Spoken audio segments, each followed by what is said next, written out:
제가 80년대 초중반 대학교 다닐 때 노치준 교수라고 하는 분을 통해서 사회학 개론 강의를 들었습니다. 한 학기 내내 아주 열정적으로 가르쳤고 꼭 강의를 시작하기 전에 칠판 한쪽 구석에 자신이 암송한 영어 성경 구절을 써서 암송하고 학생들과 함께 외치게 한 다음에 강의를 시작했어요. 아마도 신학교니까 가능한 이야기였죠. 사회학이 무엇이냐? 하나도 기억이 나지 않습니다. 그러나 그 교수님의 열정적인 태도와 가르침의 모습은 아직도 제 머릿속에 생생하게 기억이 납니다. 또 그분은 신학교 여학생들을 향해서 늘 애정어린 표현을 던지곤 했는데, 여러분 절대로 의과 대학생들하고는 사귀거나 연애하지 마십시오.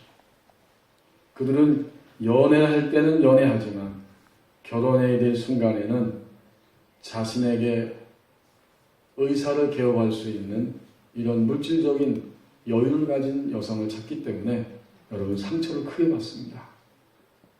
절대로 의과 대학생들하고는 사귀거나 연애하지 마십시오. 이런 이야기를 그냥 스스럼 없이 던지는 분이었습니다. 사회학을 전공한 그러한 그 예리한 눈길이 있었고, 또 신학교에 들어온 여학생들을 아끼는 마음으로 아마도 그런 이야기를 하신 게 아닌가 하는 생각이 듭니다. 그러다가 몇 년 전에 제가 우연히 신문을 봤는데, 그분이 목사 안수를 받고 2009년에 전라도 광주에 있는 양림교회에 담임 목회자로 섬기고 있다 하는 기사를 보았습니다. 사회학을 전공한 사회학자이면서도 말씀, 성경, 하나님의 말씀만이 생명이라는 사실을 그는 익히 알고 있었고, 그래서 영어로 자신이 성경을 암송하고 강의하기 전에 칠판에 쓰고 학생들에게 되뇌이게 했던 그 교수님은 이미 그때부터 하나님의 손길을 의식하면서 살았던 분으로 기억됩니다. 오늘 우리에게 주신 본문 1절, 2절 말씀을 보십시다. 다윗은 바로 지금 하나님의 손길을 의식하고 있습니다. 1절과 2절에 보면 반복적으로 하나님의 손길과 자신 안에서 일어난 사건을 아주 강하게 분명하게 증언합니다. 여호와여, 주의 노하심으로 나를, 또 주의 분노하심으로 나를, 2절에 보면 주의 화살이 나를, 주의 손이 나를, 이렇게 자신과 하나님 사이에서 일어난 그 관계성 안에 일어난 사건을 분명하게 제시하고 있습니다. 이 시를 쓴 사람은 다윗이죠. 거기 38편 표제어에 보면 다윗에 기념하는 시, 이렇게 기록되어 있습니다. 다윗에 기념하는 시, 이것은 어떤 의미가 있을까요? 다윗 자신이 자신의 인생 가운데 경험한 것, 죄를 짓고 원수에게 쫓기고 또 죄의 그 고통 속에 떨어졌고 하나님을 향해서 새롭게 회복될 것을 갈망하고 소망하는 경험, 이 모든 경험을 통해서 하나님이 나 다윗 지금 나를 어여삐 보시고 나에게 새로운 치유의 소망을 보여주시기를 원한다. 이런 마음이 담겨있는 시, 이것이 바로 다윗의 기념하는 시입니다.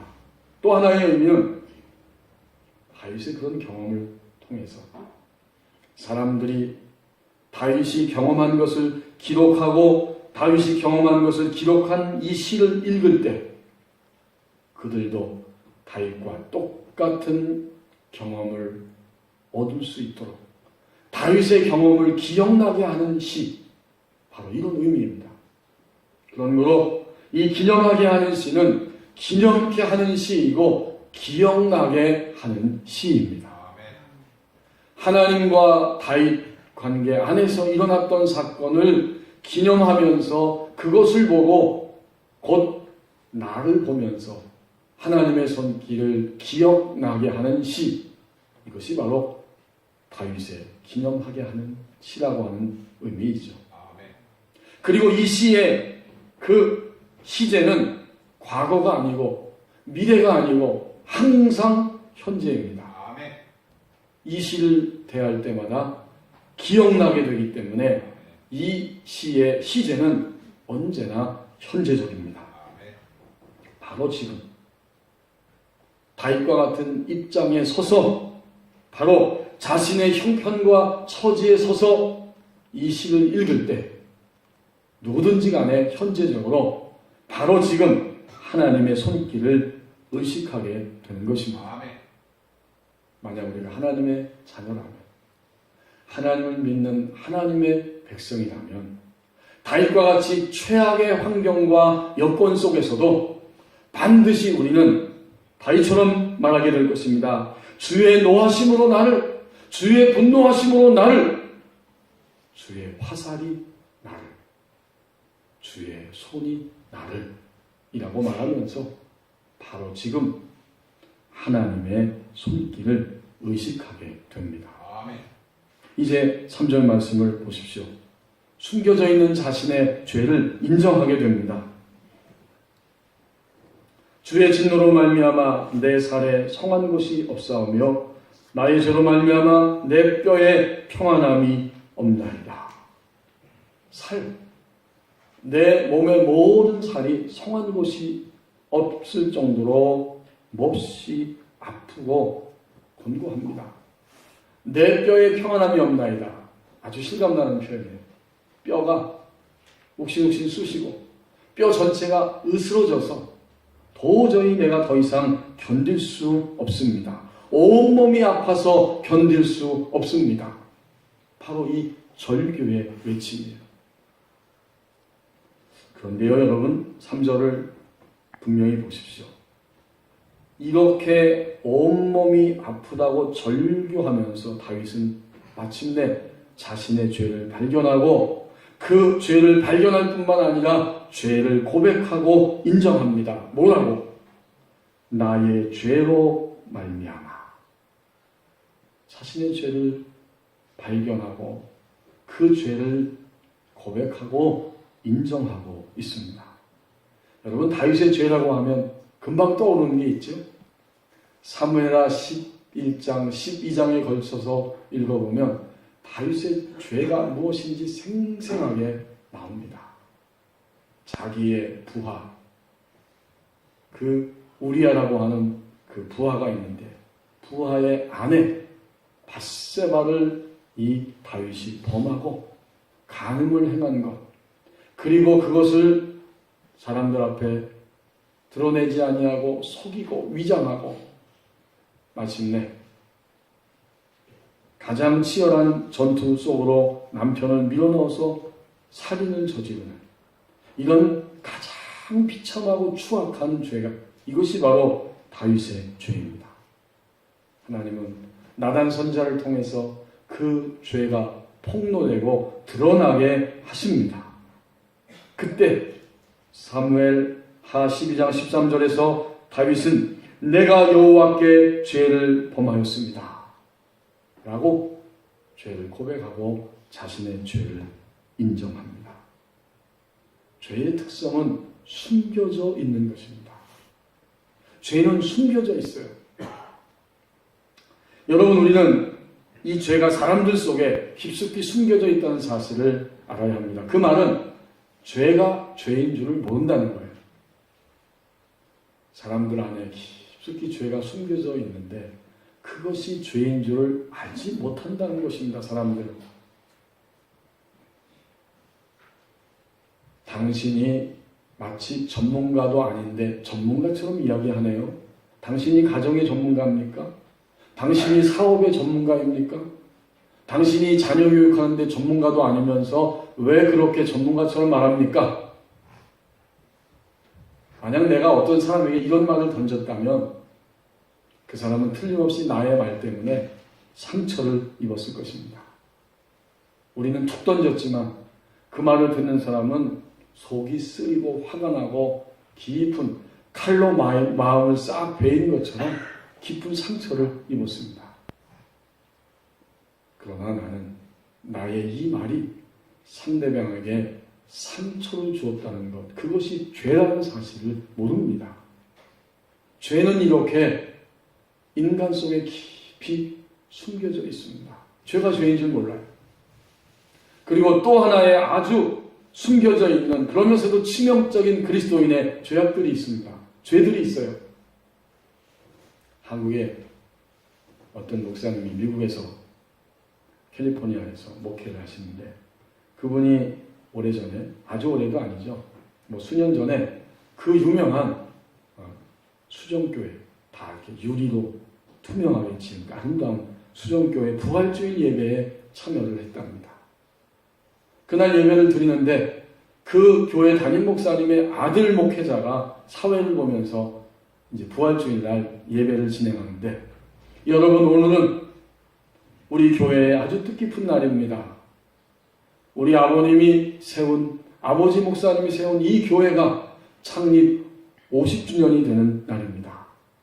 그리고 아들 목회자가 아버지 목사님을 계속해서 칭찬하고 높이고 창립주일과 창립자를 높이는 일, 그런 이야기를 여러 번 예배 시간에 했다고 합니다.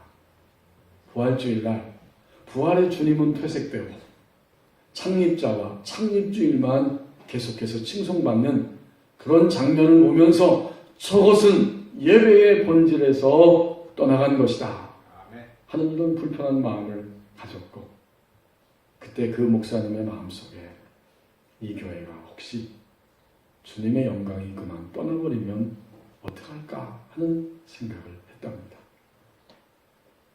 여러분이 아마도 아시는 분들은 아시는 것처럼, 그리고 수년 지난 다음에 그 유명한 수정교회가 더 이상 견디지 못하고 파산하고 말았습니다.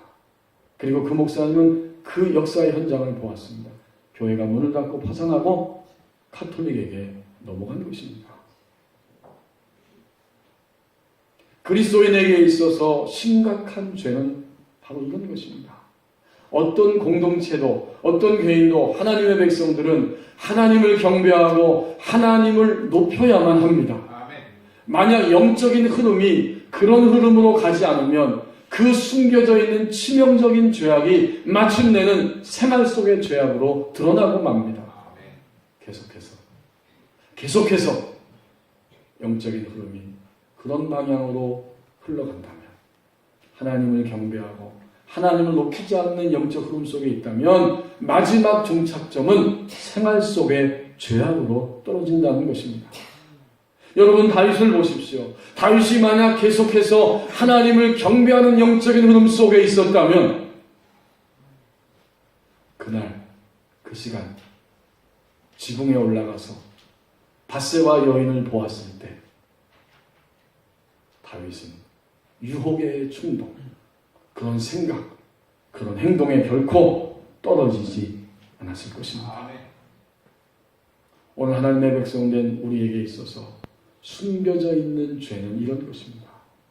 하나님을 경배하지 않고 하나님만을 높이지 않는 우리의 생활의 흐름, 이것이 바로 숨겨져 있는 죄입니다. 그럼에도 불구하고 가장 근원적인 죄를 우리는 잘 모르고 살아갑니다. 역시 죄는 숨겨져 있습니다. 두 번째는, 이 죄는 숨겨져 있을 뿐만 아니라 우리가 숨기려고 합니다. 여러분이 성경을 나중에 사무엘하 11장, 12장을 읽어보십시오. 다윗은 거짓과 위장으로, 술수로, 살인과 가문, 그리고 거짓의 죄를 저질러 놓고 그 모든 과정 속에서 끊임없이 그것을 덮어보려고, 숨기려고 애를 쓰고 있습니다. 종종 우리도 죄를 숨기고 덮으려고 합니다. 그렇습니다. 죄는 알지 못하는 것이고 숨겨져 있는 것이고 또 숨기려 함이 죄의 특성입니다.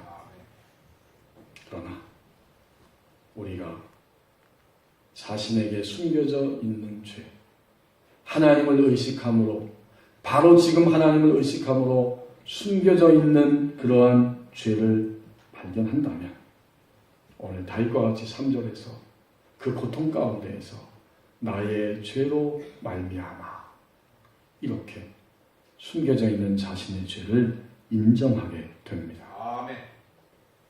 4절 말씀을 보시겠습니다. 4절에 보니까 예수님의 십자가를 붙들어야 한다고 말씀합니다. 내 죄악이 내 머리에 넘쳐서 무거운 짐 같으니 내가 감당할 수 없나이다. 죄를 죄라고 인정하고 보니까 그 죄가 얼마나 나를 파괴하고 나를 쓰리게 하고 두렵게 하고 떨리게 하고 밤잠을 못 자게 하고 나의 인생 전체 나라는 존재를 억눌러 버렸는지 그 죄의 무게는 도저히 내가 감당할 수 없습니다. 아멘. 우리가 다윗과 같이 처절하게 만약에 죄를 인정하면 이렇게 외치게 될 겁니다. 저희 어머님 세대는 머리에 무거운 광주를 이고 사시는 세대였습니다. 여기 우리 어르신들도 그러셨을 거예요. 아침 일찍 광주리에 장사하기 위해서 야채와 과일들과 여러 가지를 머리에 이시고 그리고 저녁 늦게까지 장사를 하다가 다시 그 광주를 이고 집으로 돌아오시는 세대였습니다. 어떤 날은 그 안에 집어넣고 그렇게 광주를 이고 나가야 하는데 온몸이 욱신욱신 쑤셔서 견딜 수 없습니다. 그럼에도 불구하고 생계를 위해서 자녀들과 가족들을 위해서 아픈 몸을 이끌고 머리에 광주리를 이고 밖으로 나가십니다.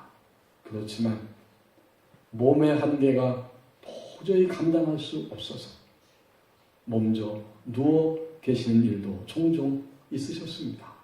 우리 어머님 세대, 부모님 세대 도저히 감당할 수 없습니다. 여러분 오늘 우리가 만약 우리의 죄를 인정한다면 이 죄의 무게가 얼마나 큰지 다윗과 같이 절규하면서 도저히 내 머리에 이 죄가 흘러 넘쳐서 무거운 짐 같아서 내가 감당할 수 없습니다. 라고 다윗과 같이 절규하게 될 것입니다. 아멘. 여러분 그렇습니다. 죄의 무게는 인간이 감당할 수 없어요. 오늘 우리와 우리 가정과 이 사회를 보십시오. 많은 죄들이 흘러넘치면서 인간을 짓누르고 있는 이러한 현실입니다. 얼마나 많은 사람들이 우울증에 걸려서 우울하다고 이야기하는지 모릅니다. 얼마나 많은 사람들이 밤에 잠을 잘 수 없다고 호소하는지 모릅니다. 수많은 사람들이 자신과 가정과 미래 때문에 불안하고 두려워서 걱정하면서 어떻게 해야 할지 모르겠다고 이야기하고 탐욕과 자기 자랑과 물씬 숭배에 붙잡혀서 정신없이 뛰어다니는 이런 일들이 많은지 모릅니다. 이 모든 것의 근원은 하나입니다. 곧 죄입니다. 죄가 인간을 그렇게 힘들게 하고 억누르고 또 두렵게 하고 염려하면서 살아가게 합니다. 죄의 무게는 인간이라면 사람이라면 죄를 발견하는 순간 죄의 실체를 발견하는 순간 감당할 수 없습니다. 오늘 다윗의 고백이 인간의 고백이에요. 그렇기 때문에 인간이 아니라 하나님이 죄를 감당해 주셨습니다. 그래서 4절을 읽으면서 우리는 금방 그것을 깨달을 수 있습니다. 4절은 절망이에요. 어떻게 끝납니까? 4절에서 내 머리에 넘쳐서 무거운 짐 같으니 내가 감당할 수 없나이다. 끝! 이러고 끝났으면 인간에게 아무 희망이 없어요. 인간이 끝나는 그 지점에서 하나님이 드디어 시작하시고 이루셨습니다. 아멘. 십자가를 통해서 인간의 모든 죄의 무게를 감당해 주셨습니다. 아멘. 여러분 십자가는 용납함과 권세입니다. 아멘. 십자가는 우리가 십자가를 붙들면 예수님은 우리의 모든 죄를 용납해 주십니다. 더 나아가서 우리는 꼭 여기까지만 이야기하는데 가끔 우리를 용납하신 것이 다가 아니고 용납하신 이후에는 더 이상 그러한 죄의 무게에 질식당하지 아니하고 굴복당하지 아니하고 죄의 무게를 이기며 살 수 있는 권세를 십자가를 통해서 우리에게 주셨습니다. 이 두 가지를 항상 동시에 생각해야 돼요. 우리 각자가 아직까지도 넘어서지 못한 죄가 다 있어요. 주님이 용납하시기 때문에 오늘 아침에도 이렇게 숨을 쉬면서 이 자리에 나와 예배합니다. 이것은 아멘이에요. 그러나 동시에 나도 반드시 바로 나의 치명적인 그 죄, 그것을 주님의 권세로 넘어서기를 원합니다.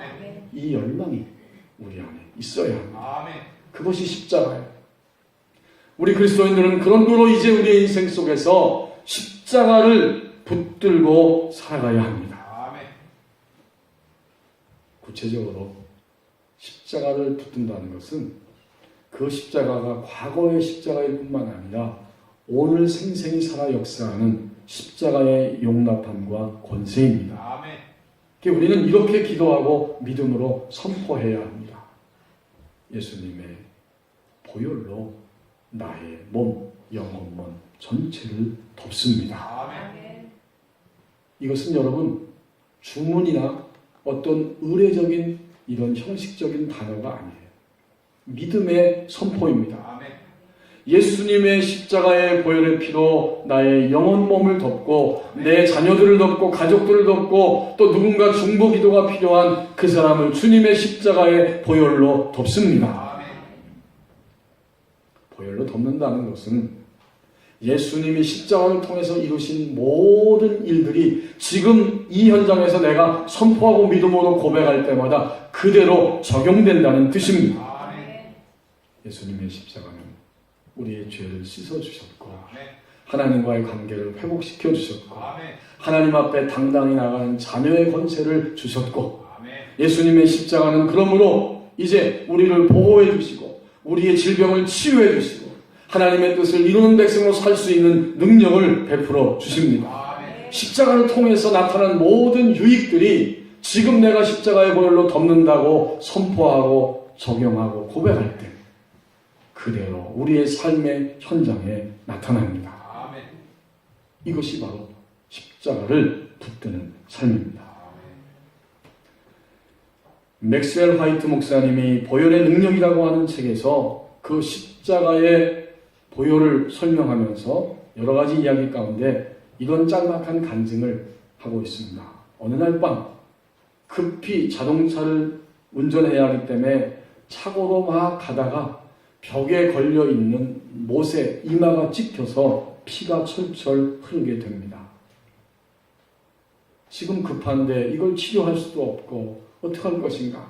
그 순간에 화이트 목사님은 예수님의 피를 적용하고 간구하기 시작했는데 그리고 나서 30분 지났을 때 그의 이마에는 상처의 흔적조차도 남지 않았다고 합니다.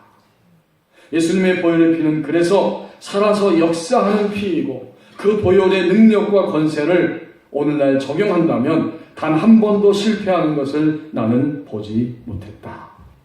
이것이 그분의 이야기입니다.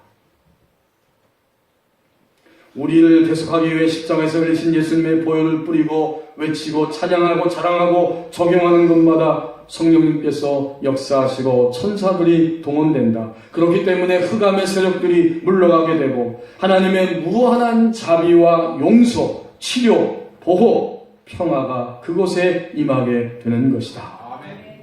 그러므로 우리 가족, 우리 집, 교회, 사업장, 학교 그리고 자동차뿐만 아니라 잠자리에 들 때나 장례식이나 병원에 갈 때나 또는 어떤 사람을 만날 때에도 만나기 전에 보혈의 기도를 드린다면 그 결과는 분명히 다르게 나타날 것이다.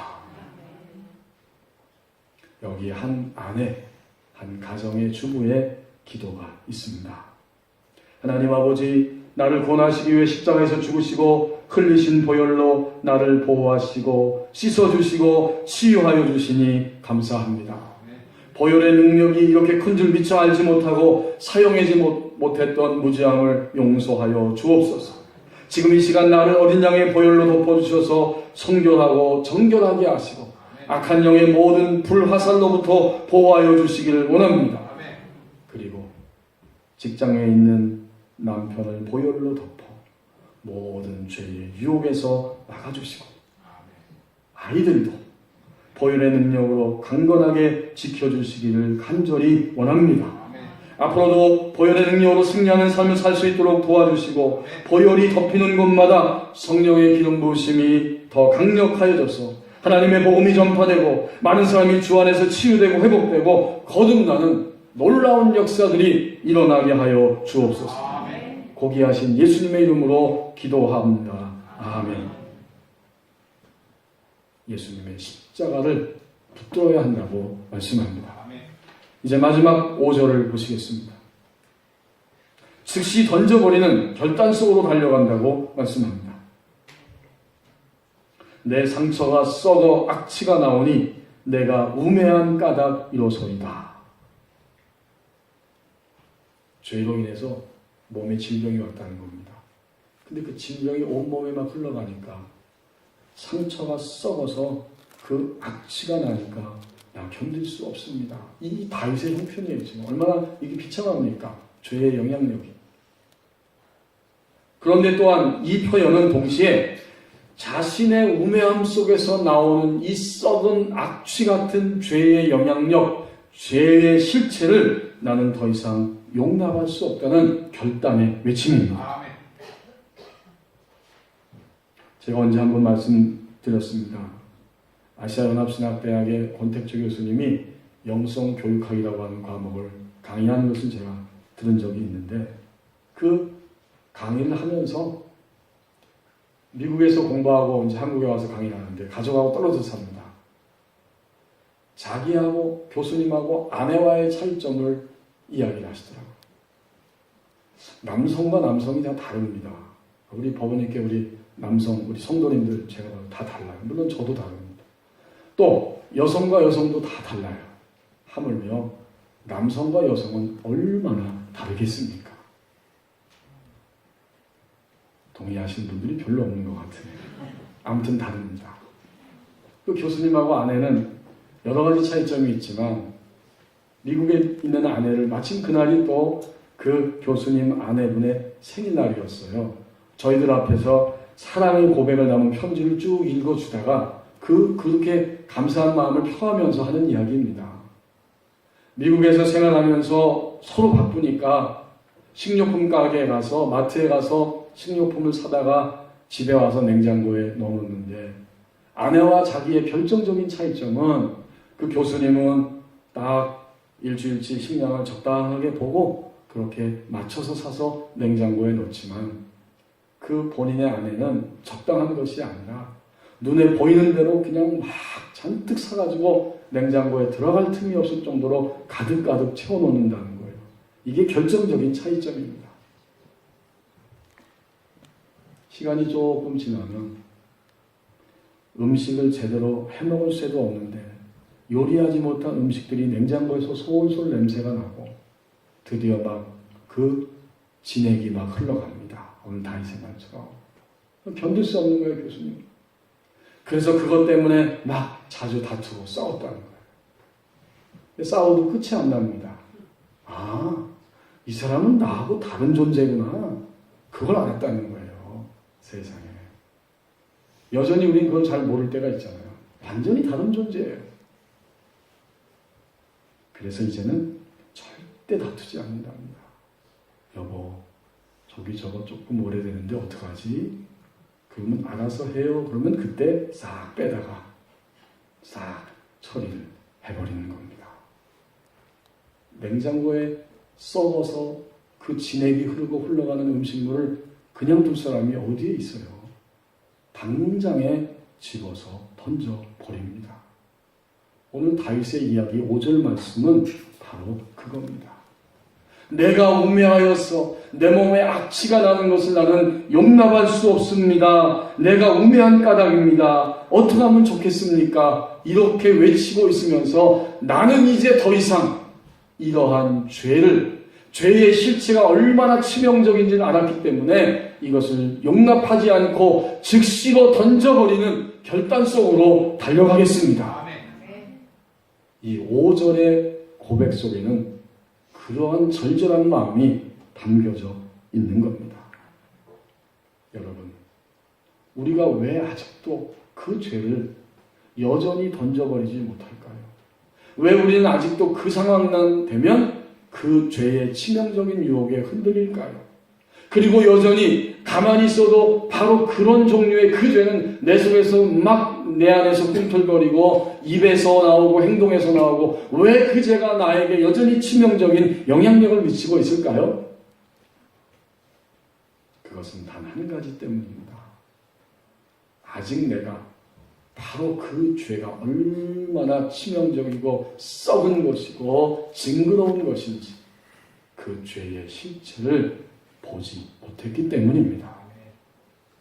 내가 만약 그 죄의 실상을 안다면 죄를 미워합니다. 죄를 싫어합니다. 그 치명적인 죄를 당장 집어서 던져버리려고 하는 결단이 우리 안에 따라옵니다. 즉시로 던져서 버리는 결단 속으로 우리는 달려갑니다.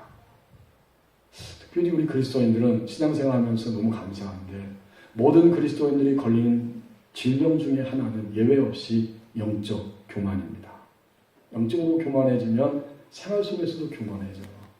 저 집사님, 저 권사님, 저 장로님, 저 목사님 기도도 안 해. 기도가 부족해. 그리고 판단해버리고 마는 거예요. 이게 영적 교만이지. 근데 그 영적 교만이 얼마나 더럽고 추하고 썩은 냄새가 나는 죄인지를 알면 이제는 조금씩 입을 다물게 되고 그것이 싹 올라올 때마다 눌러서 집어 던져버리게 됩니다. 하나님의 은혜라고 하는 그 복음성가를 대표적으로 부른 박정호 장로님, 지금 장로님이시라고 해요. CCM 가수이고 찬양 사역자인데 이분이 지금 간암 투병 중에 있다고 합니다. 병원에 입원해가지고 1차로 간암 차단 시술을 마치고 3월 31일 날 퇴원을 했는데 이제는 간 이식을 받아야 하는 상황이라고 해요. 두 가지 기도 제목을 이야기하는 것을 제가 읽어보았습니다. 적합한 기증자가 나타나야 하고 두 번째는 이 간 이식 수술은 의료 혜택이 없어서 비용이 만만치 않은데 적게는 5천만 원 그리고 많게는 1억이라고 합니다. 본인이 오랫동안 찬양 사역하면서 매번 선교사님들을 섬겼다고 이건 주변에 있는 분들이 하는 이야기예요.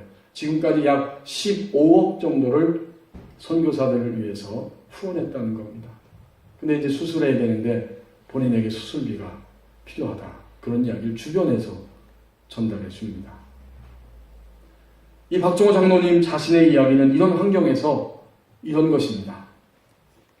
미국에서 집회도 있고 스케줄도 많은데 만약 이번에 암이 발견되지 않았다면 몇 개월간 그냥 시간이 지나갔을 것이다. 하나님이 나에게 다시 한번 기회를 주시는구나. 이렇게 생각하게 되었습니다. 그 다음 말은 하나님께서 이런 방법으로 나를 개조시키시는구나 라는 생각에 감사합니다. 수술 후에 한 번 더 기회를 주신다면 어렵고 아픈 이들을 찾아가서 위로하고 싶습니다. 교우 여러분 기도해 주시기를 바랍니다. 누구든지 그 정도 상황이면 누구든지 쉽게 떨어질 수 있는 하나님께 대한 의심, 원망, 절망과 좌절감의 마음을 이 장로님은 즉시로 던져버렸습니다. 아멘. 던지는 결단 속으로 달려간 거예요. 지난 주간에 우리 교회 어떤 분이 저한테 목사님 제 이름을 대고 제 믿음이 어떤지 아무개 이름 대고 한번 기도해 주세요. 그리고 저한테 알려주세요. 이러한 아주 순진한 부탁을 저한테 하시더라고요. 그래서 제가 그분의 이야기를 들으면서 그분의 중심을 읽었습니다. 정말 나는 믿음 안에 들어왔지만 계속해서 새로워지기를 원한다. 아멘. 내가 지금 새로운 것인지, 그뿐만 아니라 앞으로도 더욱더 나의 신앙은 새로워지기를 원한다. 아멘. 이것이 그분의 중심이었습니다. 아멘. 여러분 정말 바로 지금 하나님의 손길을 의식하게 됩니다. 아멘. 자신에게 숨겨져 있는 죄를 인정하게 됩니다. 아멘. 십자가를 붙들어야 한다고 말씀하십니다. 아멘. 즉시로 던져버리는 결단 속으로 달려가게 된다고 말씀합니다. 아멘. 이것이 신앙이 새로워질 때에 나타나는 모습입니다.